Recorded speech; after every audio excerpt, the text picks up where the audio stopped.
নমস্কার বন্ধুরা, আজ আমি আপনাদের নিরামিষ কচু শাক রান্না করে দেখাবো। তার জন্যে আমি এখানে কচু শাকটা একটু ভাপ দিয়ে নিয়েছি।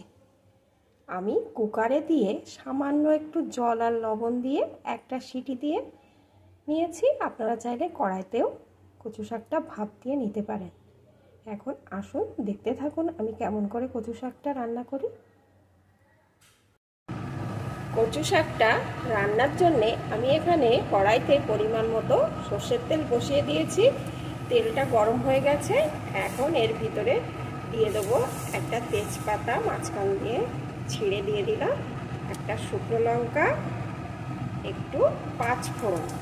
এখন এগুলোকে একটু লাল লাল করে ফোড়নগুলো ভেজে নেব। ফোড়নগুলো একটু লাল লাল হলে এর ভিতরে দিয়ে দেবো কিছুটা পরিমাণ কাঁচা বাদাম, আর দেব কিছুটা পরিমাণ ছোলা।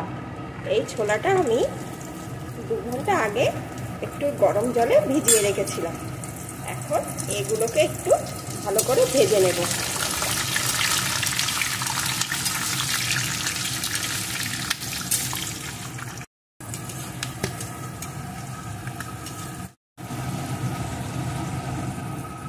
বাদাম আর ছোলাটা ভালো করে ভেজে নিয়ে এর ভিতরে আমি ওই ভাপ দিয়ে রাখা কচু শাকটা দিয়ে দেব।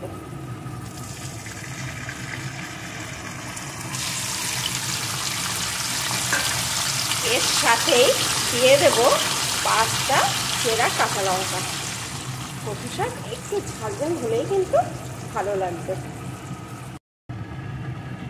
দিয়ে দেব পরিমাণ মতো লবণ, পরিমাণ মতো হলুদ গুঁড়ো। এখন শাকটাকে ভালো করে এইভাবে নাড়তে থাকবো।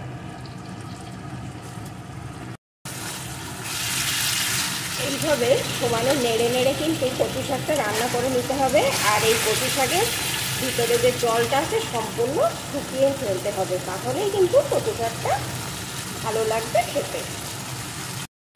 কচু শাকটা নাড়তে নাড়তে দেখুন অনেকটাই জল শুকিয়ে গেছে। এখন আমি এর ভিতরে দিয়ে দেবো সামান্য একটু চিনি। এই শাকে একটু মিষ্টি দিলেই খেতে ভালো হবে। আবারও এইভাবে নেড়ে নেড়ে শাকটা রান্না করে নেব।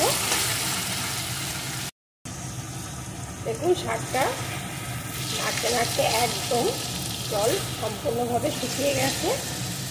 এখন আমি শাকটার ভিতরে দিয়ে দেব একটু ভাজা জিরে আর ধনের গুঁড়ো, যেটা আমি শুকনো কড়ায় আগেই ভেজে গুঁড়ো করে রেখেছিলাম।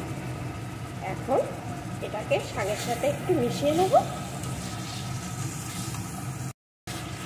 ভালো করে শাকের সাথে মিশিয়ে নিয়েছি।